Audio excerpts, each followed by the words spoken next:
It's not about the pronouns, right? It's about the larger system of what Patricia Collins calls the matrix of domination, which is the intersection between white supremacy, cis heteropatriarchy, capitalism, settler colonialism, and eugenicist ableism that form a set of structures of domination that shape everything about our lives. Everything, including, of course, the technologies that we build, that we design, everything from the data sets that we gather, the models that we might train on them, the user interface design and experience, the applications that we're building and who we're prioritizing when we build them, and the experiences that people then have based on the way that these tools are organized and organize our lives. In the book Design Justice, I start the book with a very specific experience of going through airport security as a non-binary trans feminine person. And I talk about how the millimeter wave scanners, the one that you put up your hands like this,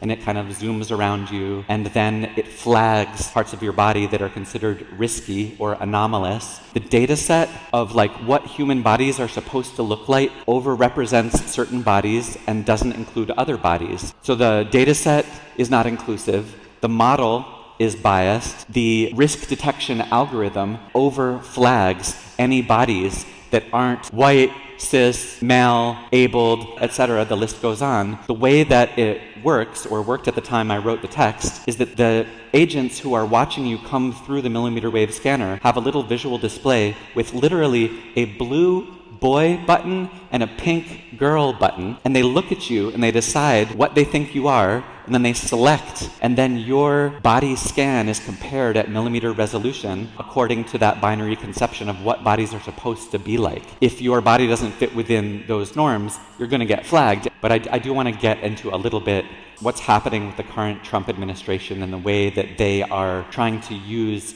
every mechanism from law to discourse to technology to literally try to eliminate trans people because they don't believe that we exist. They have official state position that gender is not real, that biological sex is the only thing that exists, that it can only be understood as a binary, and that anyone who is not cis-normative basically is mentally ill and needs to be re-educated back into a cis position. And they are using many different types of mechanisms to try and enforce that.